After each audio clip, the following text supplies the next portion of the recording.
भला हुआ मेरी माला टूट गई, मैं राम भजन से छूटी। भला हुआ मेरी माला टूट गई, मैं राम भजन से छूटी। मेरे सिर से टली बला, भला हुआ मेरी माला टूट गई, मैं राम भजन से छूटी। मैं राम भजन से छूटी। नमस्कार मेरे प्यारे भाइयों, मेरे परमात्मा के प्यारे जीव हंसों। मैं हमेशा परमात्मा से यही अरदास करूंगा कि आप सब मेरे भाइयों का विवेक पहले से ज्यादा और ज्यादा और ज्यादा बढ़ता ही जाए, और ऐसा कोई काल का दूत ना हो जो आपको 1% भी भ्रमित कर पाए। एक भी काल का दूत नहीं बख्शना हमने, सबके अज्ञान को खोल के रख देना है, ताकि आने वाले समय में कोई भी काल का दूत अपना दांव ना खेल पाए, इन परमात्मा के जीव हंसों को उलझा ना पाए। ऐसी ज्ञान की लहर चला देनी है कि एक एक जीव इस मूल ज्ञान को समझ के परमात्मा को जानने की कोशिश करे, परमात्मा तक पहुंचने की कोशिश करे, और अपने इस अनमोल जन्म को बर्बाद ना कर पाए, बल्कि सत्य सार को जानकर इस जन्म को सफल कर जाए, ताकि 84 लाख जन्मों के बाद जो ये इंसान जन्म मिला है इसका भरपूर लाभ ले सके। गलती से भी अगर इस जन्म में चूक हो गई तो मेरे भाई अगली बार कोई आपका साथ नहीं दे पाएगा। आज जितने ये काल के दूत आपको भ्रमित करने में लगे हैं, इसके पीछे बहुत बड़ा राज है। कबीर साहब ने कहा था, जहां कबीरा करे गुरुआई वहां निरंजन द्वंद मचाई, कि जहां पर सत्य का प्रचार होगा, जहां पर सतगुरु सत्य कबीर के मूल ज्ञान की बात चलेगी, वहां पर निरंजन अपना खेल खेलेगा। वहां पर काल के दूत पूरे जोर शोर से विरोध करेंगे उस मूल ज्ञान के प्रचारक का, उस मूल ज्ञान के दाता का। इसीलिए मेरे भाइयों, आज सब के सब इस मूल ज्ञान के खिलाफ बोल रहे हैं, इस मूल ज्ञान को झूठा सिद्ध करने में लगे हैं, और वो भी केवल वाणियां दिखा दिखा के। जैसे मैंने 103 नंबर सत्संग जो मैंने कल भेजा था, उसमें आपको मैंने दिखा दिया कि नीर शीर का निबेड़ा कैसे करना होता है। क्या जरूरत थी सतगुरु को ऐसी वाणियां बोलने की जिनको अपनी ही वाणियों के द्वारा काटा गया? वो केवल इसीलिए था मेरे भाई, ताकि काल के दूतों के हाथ वो मूल ज्ञान ना लग पाए। चाहे वो मूल ज्ञान लिखित में ही क्यों ना हो, वो काल के दूतों के समझ ही ना आए, और काल के दूत केवल उन वाणियों को दिखा दिखा के अपने आप को सतगुरु घोषित कर दें जो पवित्र ज्ञान है, जो जगत ज्ञान है, जो बच्चों का ज्ञान है, जो विवेकी पुरुषों का ज्ञान है, वो अलग है मेरे भाई। हम केवल उस मूल ज्ञान को समझा रहे हैं जो विवेकी पुरुष ही समझ सकते हैं। जो अकल में अभी बच्चे हैं वो इस ज्ञान को नहीं समझ सकते। वो केवल उन वाणियों का तर्क लेके चलेंगे जिन वाणियों को निम्न लेवल का बोला कबीर साहब ने। जो छोटी क्लासों की किताबें हैं ये उनको लेके चलते हैं, और हम केवल और केवल मूल ज्ञान विहंगम योग को लेके चलते हैं। तो क्या उसमें डिफरेंस है, आज आपको और बताया जाएगा। आज आपको इंगला पिंगला सुषमना का भेद खोला जाएगा कि कबीर साहब ने क्या बोला इंगला पिंगला सुषमना के लिए। क्योंकि कई लोग आपको भ्रमित करेंगे कि देखो कबीर साहब की वाणियां भरी पड़ी है कि गंगा जमुना के बीच में जाना है, इंगला पिंगला के बीच में जाना है। मेरे भाई, वाणियां लिखी गई हैं, वो इसीलिए लिखी गई हैं ताकि काल के दूत पूरा जोर लगा दें ये समझाने में कि इंगला पिंगला सुषमना में ही जाना है। लेकिन उन काल दूतों को ये नहीं पता कि कबीर साहब ने मूल ज्ञान भी दे रखा है, जिस मूल ज्ञान को समझ के पिछली पढ़ाई को छोड़ के वो जीवहंस अगली पढ़ाई करने चला जाएगा। तभी उसको मुक्ति मिलेगी जब वो इंगला पिंगला से ऊपर उठेगा, सुषमना नाड़ी से ऊपर उठेगा। जो भी गुरु आपको कहता है कि सुषमना में ध्यान लगा दो, वो काल का ही दूत है। और YouTube चैनल भरे पड़े हैं इन काल दूतों से, जो आपको कबीर वाणी ही दिखा दिखा के सुषमना में जाने का ज्ञान देंगे। लेकिन आज आपको इस रहस्य से पर्दा उठाया जाएगा कि कबीर साहब ने इंगला पिंगला सुषमना के लिए क्या बोला, उन साधकों के लिए क्या बोला जो इसमें ध्यान लगाते हैं। कोई इसमें प्राणों के द्वारा चढ़ाई करता है, कोई इसमें कल्पना के द्वारा चढ़ाई करता है, कोई आपको बोलता है कि सुषमना का अर्थ है सुस्त मन। अरे मूर्खानंद, किसको बेवकूफ बनाते हो तुम लोग। सुषमना का अर्थ ये नहीं है कि सुस्त मन, सुषमना का अर्थ है सूक्ष्म मन। और वो कहां बैठा है? सुषमना नाड़ी में। वही काल है जो सुषमना में अपना अड्डा जमा के बैठा है।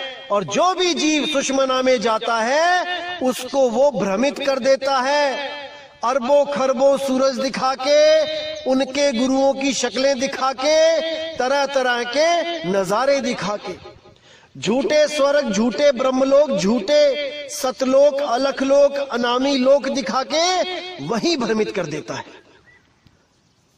तो साहिब प्रमाण भी देते हैं कि निज मन करत जहां ठकुराई, सो नैनन पिछवाड़ा है। निज मन यानी सूक्ष्म रूप में मन कहां रहता है? नैनों के पिछवाड़े, यानी कि इंगला पिंगला सुषमना में। और जितने भी ये लोग सुषमना की बात करते हैं वो सब काल के ही दूत हैं। अरे कबीर साहब ने तो यहां तक कह दिया, पिंगला बिन से सुषमना नाड़ी, जब उन्मुन की तारी टूटे तब कहां रही तुम्हारी।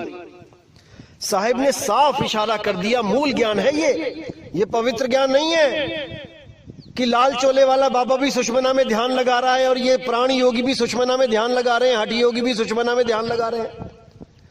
जो भी सुषमना की बात कर दे, समझ जाना मेरे भाई कि वो सूक्ष्म मन का गुलाम है। और ये मूर्ख बनाने वाले जो सुस्त मन कह रहे हैं, इनको काखा गा का नहीं पता भी सुषमना नाड़ी के बारे में। ये वही स्वयंभू हैं जो बिना गुरु के ज्ञान अर्जित करके किताबों से अपना मनमुखी ज्ञान बांटते फिरते हैं और सोचते हैं कि हमें तो सत्य पता लग गया। अरे 100 जन्म लगा लो, 1000 जन्म ले लो, बिना गुरु के ज्ञान नहीं मिल सकता। गुरु बिन पढ़े जो वेद पुराना, सार न जाने रहे अज्ञाना। साहिब साफ कहते हैं कि बिना गुरु धारण किए जो भी किताबें पढ़ता है, ग्रंथ पढ़ता है, वो केवल अक्षर ज्ञान तक जा सकता है, भेद ज्ञान नहीं प्राप्त कर सकता। क्योंकि भेद तो केवल किसी के बताने से ही प्राप्त होता है, अन्यथा वो केवल अक्षरों को पढ़कर अपने आप को ज्ञानी मानकर जन्म बर्बाद करके चला जाता है।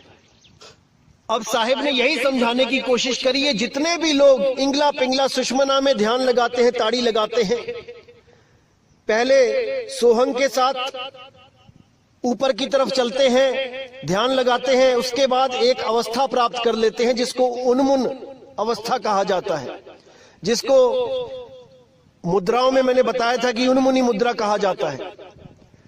प्राणों के द्वारा जाते हुए सुषमना में जाकर प्रकाश में बैठकर सोचते हैं कि हम तो बच गए, अब हमें कौन पकड़ सकता है। लेकिन साहिब कहते हैं इंगला बिन से पिंगला बिन से सुख मन नाड़ी। अब कहां जाओगे?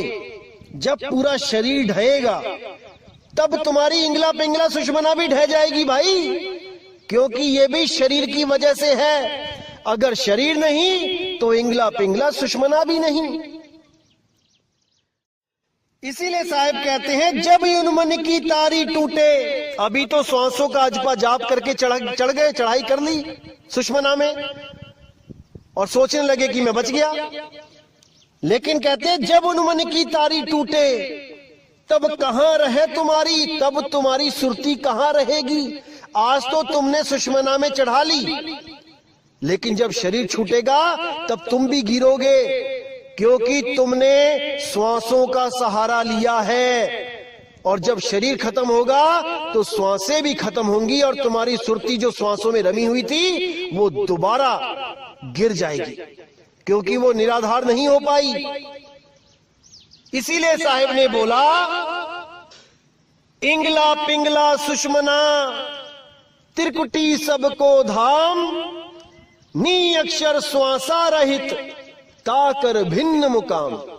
कि जितने भी ये अज्ञानी हैं इंगला पिंगला सुषमना और त्रिकुटी में जाने की बात करते हैं, जितने भी हैं, इनका धाम काल लोक है, ये काल के मुंह में जाएंगे।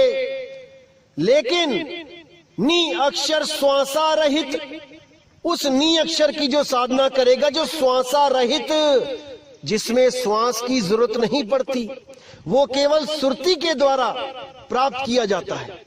नी अक्षर श्वासा रहित ताकर भिन्न मुकाम, उस मुकाम को, उस भिन्न मुकाम को बिरले जीव पहुंचेंगे, बहुत कम लोग पहुंचेंगे वहां तक। बाकी सब के सब इसी त्रिकुटी में इंगला पिंगला सुषमना में जाकर भ्रमित हो जाएंगे, उस काल के मुंह में चले जाएंगे।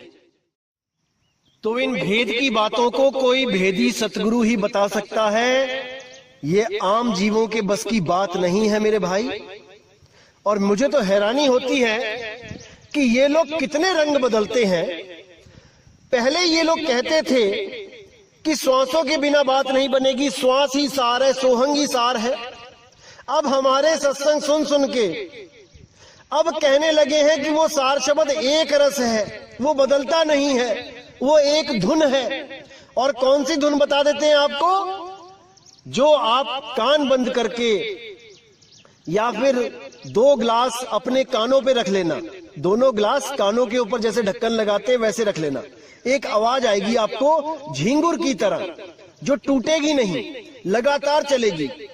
या फिर ये लोग कहते हैं कि किसी बंद कमरे में बैठ के, जहां बिल्कुल सुनसान हो, टीवी ना चल रहा हो, रेफ्रिजरेटर ना चल रहा हो, ये ना हो वो ना हो, वहां जाकर ध्यान लगाओ तो एक आवाज चलेगी जिसमें कोई आवाज नहीं है, कोई नाद नहीं, कोई बिंद नहीं है उसमें, कोई ये नहीं कोई वो नहीं। ऐसा भ्रमित करते हैं ये लोग।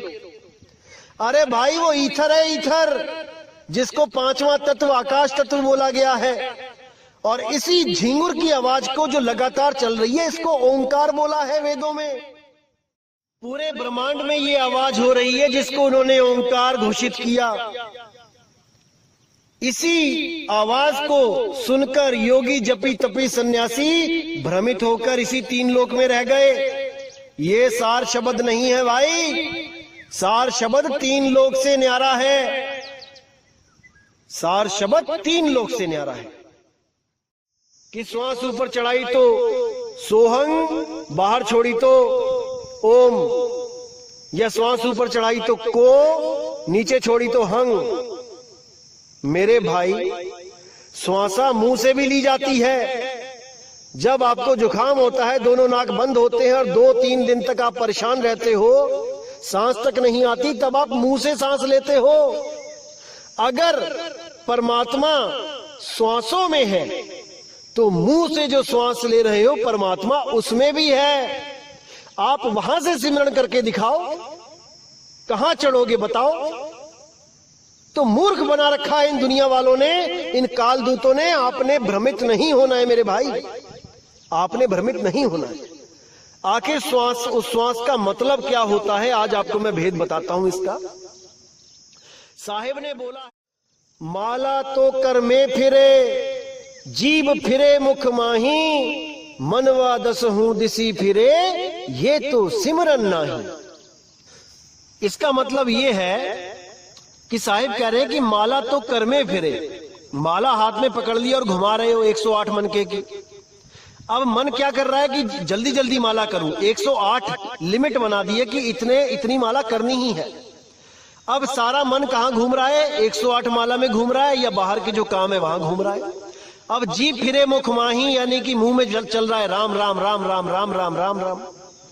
तो माला हाथ में है एज ए घड़ी, एज ए टाइमर कि 108 पूरी होगी और जाप खत्म।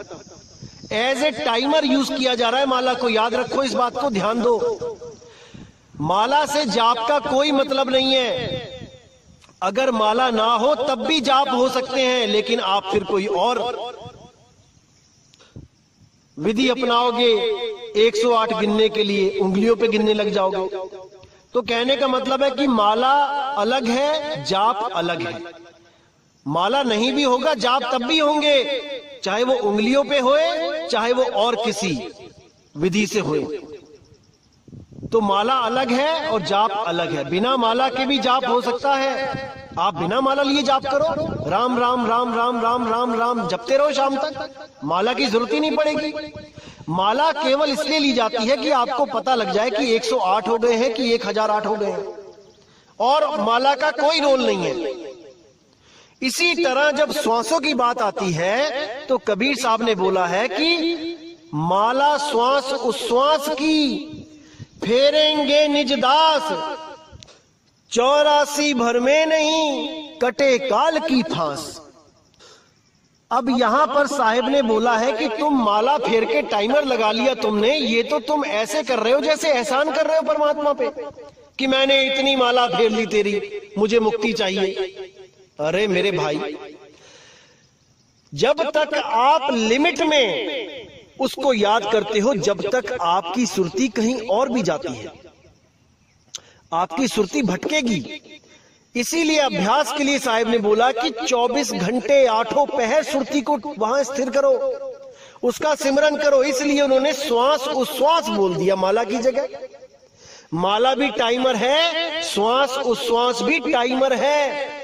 माला खत्म हो जाती है लेकिन श्वास उश्वास सारी उम्र चलता है। ये केवल एक संकेत है कि 24 घंटे सिमरन करो, 8 पहर सिमरन करो, ना कि श्वासों पे सिमरन करने लग जाओ कि माला के अधीन ही हो जाओ कि माला है तो सिमरन है, माला नहीं तो सिमरन भी नहीं। मूर्ख बना रखा है इन लोगों ने। अब साहिब कहते हैं, श्वास श्वास में नाम ले, व्यर्थ सांस मत खोए, अब ना जाने इस श्वास का आवन होए ना होए। वो तो स्वयं कह रहे हैं, पता नहीं सांस आएगी ना आए। इन श्वासों में जब तक ये श्वास चल रही है नाम जप ले। आज तुमने नाम लिया, कल को तुम्हारी मौत हो गई तो एक दिन में तुम कितनी श्वासें कर लोगे? 21,600 सांसें हैं। 21,600 सांसों पे नाम जप के क्या तुम्हें मुक्ति मिल जाएगी? मिल जाएगी तो बता दो कि 21,600 सांसों में मैं नाम जप लिया तो मुक्ति मिल जाएगी। लेकिन अगर सुरती शब्द को पकड़ ले, वो एक पल में भी पकड़ सकती है भाई। अगर वो एक पल में भी उसको पकड़ ले तो वो मुक्त है, उसको बांध नहीं सकता कोई। अगर उसको एक बार भी अनुभव हो जाए तो वो अपने घर का रास्ता जान जाती है और वो इन तत्वों को छोड़कर हमेशा के लिए चली जाती है। इन श्वासों की गुलाम नहीं है वो कि श्वासों पे माला जपे 21,600 पर डे के हिसाब से। साहिब क्या बोलते हैं, इसको अच्छी तरह समझ लो मेरे भाई। बार बार नहीं समझाने वाला मिलेगा कोई, इस चीज को अच्छी तरह समझ लो। साहिब ने इशारा भी किया है कि श्वासा की कर सिमरनी, श्वासा को तो सिमरनी का रूप बताया है कि जो सिमरनी है वही तेरी सांस है। सिमरनी यानी कि जो हाथ में माला घूम रही है वो सिमरनी कहते हैं उसको। तो श्वासों को सिमरणी का रूप बताया है कि सिमरणी और श्वास को एक समझो। श्वासा कीकर सिमरणी, कर अजपा का जाप, यानी उसका जाप कर जो अजपा है, जिसको जपा नहीं जा सकता। उस नाम का सिमरण कर जो जाप नहीं है, जो सोहम ओहम नहीं है, वो अजाप है। परम तत्व का ध्यान धर, सोहम आपे आप। सोहम सोहम करने की जरूरत नहीं पड़ेगी, ना ही श्वास की जो धुन है सोहम, उसको सुनने की जरूरत पड़ेगी। वो भी नकली है, वो भी खत्म हो जाती है, उस पे भी ध्यान नहीं लगाना है। जो श्वास अपने आप चल रही है, सोहंग की आवाज आ रही है जो ऑटोमेटिकली, वो भी नाशवान है। लेकिन साहिब कहते परम तत्व का ध्यान धर, उस परम तत्व का ध्यान धर जिसका कभी नाश नहीं होता, जो इस देह में नहीं है, जो इस देह से न्यारा है।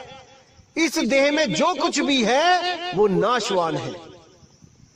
परम तत्व का ध्यान धर, सोहम आपे आप। तुम स्वयं ही सोहम हो जाओगे, उस अवस्था को प्राप्त कर लोगे जिस अवस्था में मैं रहता हूं। अरे नीर छीर का करे निबेड़ा, कहे कबीर सोहंस है मेरा। जो सोहम को समझ जाए, नीर और शीर, नीर सोहंग क्या है और शीर सोहंग क्या है। नीर में क्या आता है, जाप अजपा अनहद, ये नीर यानी पानी है। और वो सार नाम क्या है, वो सोहंग अवस्था है। सोहम यानी जो तू, सोहम जैसा तू वैसा मैं। जब आप इस अवस्था को प्राप्त करते हो तब आप सोहम सत्य कबीर अवस्था को प्राप्त कर लेते हो, जिसके लिए बोला सोहम ही ऊपर और है, सत सुकृतिक नाम। जो लोग सोहंग सोहंग जपते हैं उनके लिए बोला कि सोहंग से भी ऊपर सत सुकृतिक नाम। वो सत सुकृत का क्या नाम है उसको जानो, वही सत्य नाम है, वही सत्कर्तार है, वही सतपुरुष है, वही सत्य शब्द है, वही सतनाम है। लेकिन इन बातों को ये काल के दूत नहीं समझ सकते, बिल्कुल नहीं समझ सकते। ऐसे ऐसे YouTube चैनल पे आ गए हैं लोग, जिनको आप सुनोगे शुरू से लेके आखिर तक तो 10 बार रंग बदलते हैं। कभी कुछ कहते हैं, कभी कुछ कहते हैं। हमारे सत्संग सुन के हमारी जैसी बातें करने लग गए आजकल। ऐसा चतुर काल का दूत बैठा है जो इन सबको कंट्रोल कर रहा है आज के टाइम में। इन सबके अंदर बैठा हुआ है, सबके दिमाग घुमा रखे हैं उसने। ऐसे ऐसे चालाक काल के दूत बैठे हैं जो भ्रमित करने में बिल्कुल पीछे नहीं है। उनको इतनी शर्म भी नहीं आती कि जो हमने शुरू में बोला है हम उसी के विपरीत बोल रहे हैं। इतना भ्रमित कर देते हैं ये लोग केवल हमारे सत्संग सुन के। जो भी मैं कोई चीज बताता हूं उसी को कॉपी करके समझा रहे हैं। अरे तुम अपने सत्संग खुद सुनो, पहले तुमने क्या क्या बोल रखा है। आज तुम एक रस की बात करते हो। शर्म आनी चाहिए आप लोगों को जो जीवों को भरमाने का ठेका लेके बैठ गए हो।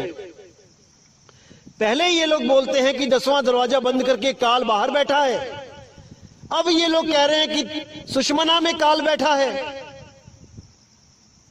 बिल्कुल बेशर्मी की हद कर दी है। इनको खुद ही नहीं पता कि कहना क्या चाहते हैं, केवल भ्रमित करना है लोगों को और कुछ नहीं। ऐसे ऐसे लोग बैठे हैं।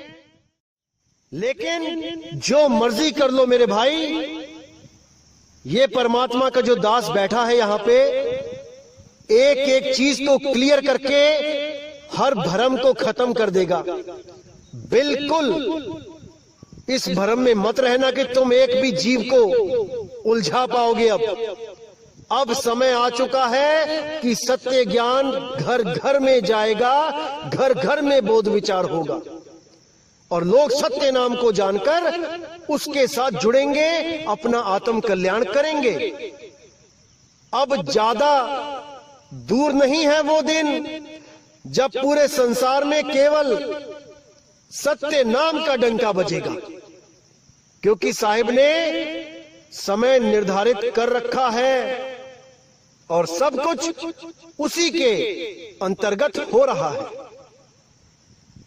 तो भाइयों, आज का जो विषय था यही क्लियर करना था कि जो अलग अलग तरह की वाणियां पढ़ के मेरे भाई भ्रमित हो जाते हैं, उनको मैं एक दिशा दे सकूं, मूल ज्ञान दे सकूं। बाकी लोग क्या करते हैं, पहले मूल ज्ञान की वाणी रखते हैं। एक जगह मैं देख रहा था सत्संग में किसी के, उसने सबसे पहले ये वाणी रखी कि इंगला बिन से पिंगला बिन से, और उसके बाद क्या करता है, उसके बाद पवित्र ज्ञान सामने उठा के रख दिया, नीचे की वाणी उठा के आगे रख दी कि नहीं देखो कबीर साहब ये कह रहे हैं, ये करना है। यानी 10वीं कराने के बाद उसको 5वीं की किताबें पढ़ा रहा है। अरे मेरे भाई, 5वीं के बाद 10वीं होती है, 10वीं के बाद 5वीं नहीं होती है। जो वाणी आपने सबसे पहले दिखाई है वो सबसे लास्ट में दिखाओ और बोलो कि ये मूल ज्ञान है। इंगला पिंगला सुषमना को छोड़ो। इन लोगों ने तो यहां तक भ्रमित कर दिया कि संतों का इंगला पिंगला सुषमना कोई और है और हठी योगियों का इंगला पिंगला सुषमना कुछ और है। हद कर दी चालाकी की, मूर्खता की हद कर रखी है इन्होंने। अरे मेरे भाई, इंगला पिंगला सुषमना एक ही है, शब्द भेद होते हैं अलग अलग। इंगला पिंगला सुषमना नहीं हो रही अलग अलग कि तुम्हारी इंगला पिंगला सुषमना और है और साधु संतों की और है और मेरी कोई और है। ये नाड़ी तंत्र सबका एक ही है। किस गलत फहमी में जी रहे हो? तो मेरे भाई, हर चीज को अच्छी तरह समझना है, विचार करना है, विवेक लगाना है, क्योंकि जीव आपका है, कल्याण आपको ही करना है। और मैं तो हैरान होता हूं, एक भाई तो YouTube चैनल बना के बैठा है और उसने एक वीडियो अपलोड करी कि सार शब्द कैसा होता है, आओ सुने, बताओ। और क्या सुना रहा है? जब दूरदर्शन पे कोई सिग्नल नहीं आता होता था दोपहर में लगभग 2-2:30 बजे, जब कोई प्रोग्राम नहीं आता तो एक सीटी की तरह आवाज चलती थी। मैं आपको अभी भेजता हूं, उसको सुनिए। इसको सार शब्द बना के पेश किया जा रहा है। हैरान हो गया मैं देख के कि लोगों की बुद्धि क्या काम कर रही है। अरे क्या कर रहे हो आप लोग? क्यों भ्रमित कर रहे हो समाज को? जब ज्ञान नहीं होता तो बांटा नहीं जाता। पहले खुद तो कन्फर्म हो जाओ, खुद का तो निर्णय करवा लो। दूसरों को निर्णय ज्ञान देने में लगे हैं। आइए सुनते हैं वो कौन सी धुन आजकल YouTube पे चलाई जा रही है, जिसको सार नाम बोला जा रहा है। सार शब्द की धुन बोली जा रही है। हद ही कर दी इन लोगों ने। आइए सुनते हैं।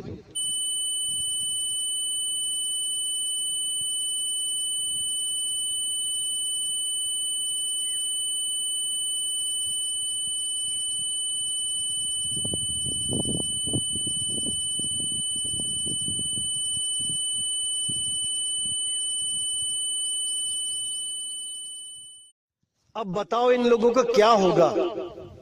क्या दिशा दे रहे हैं ये लोग समाज को? फिर तो मेरे भाई, रेडियो में कोई सिग्नल ना आए तो उसको सुनो और मुक्त हो जाओ। जब मैंने ये वीडियो अपने गुरु भाइयों के ग्रुप में सेंड करी तो एक भाई ने बहुत अच्छा जवाब दिया कि भाई, जब कान पे कोई जोर से थप्पड़ मार दे तब भी यही सुनाई देती है कि तब सार शब्द उसको मिल गया और उसका मन दौड़ना बंद हो गया। ऐसा कान पे सार शब्द दिया कि मन भटकना बंद हो गया, स्थिर हो गया।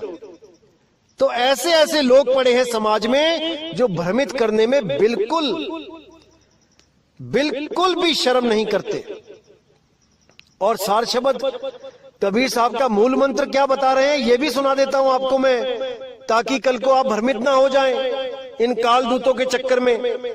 आइए सुनते हैं क्या मंत्र है इनके पास जो कबीर साहब कहते हैं कि हमेशा जपो। आइए सुनते हैं। आत्मा है, आत्मा है, आत्मा है, आत्मा है, आत्मा है,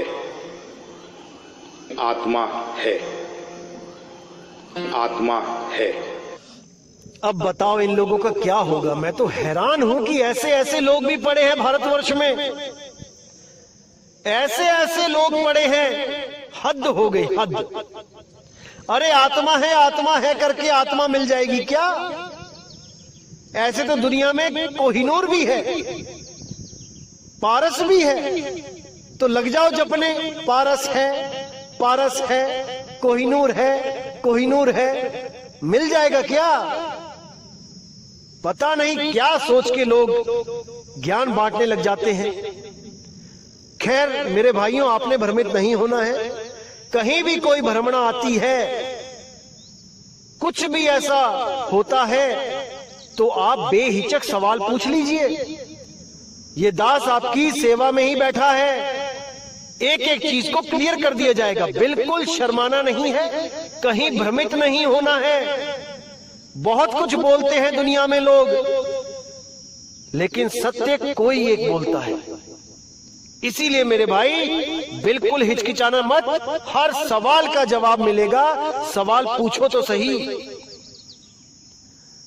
तो मेरे भाई, आज के सत्संग से आपको समझ जाना चाहिए कि मूल वाणी और पवित्र वाणी में क्या फर्क होता है, और साहिब ने कहां पर किस भाव में क्या बोला है, ये आपको समझना पड़ेगा। क्योंकि ये काल के दूत आपको भ्रमित करने में पीछे नहीं है। ये वाणियां दिखा दिखा के ही भ्रमित करते हैं। लेकिन अगर आपने मूल ज्ञान का विवेक वाणी समझ ली, फिर आपको कोई भ्रमित नहीं कर सकता। तो इसी के साथ दोस्तों मुझे विदा करें। जय गुरु बंदी छोड़ वैराग साहिब, जय गुरु बंदी छोड़ साधु शरण साहिब, जय गुरु बंदी छोड़ बाबा मदन साहिब, बाबा गरीबदास साहिब, बाबा नानक जी। जय जय सतगुरु बंदी छोड़ कबीर साहिब की सदा ही जय हो, सदा ही जय हो मेरे मालिक की साहिब बंदगी सतनाम।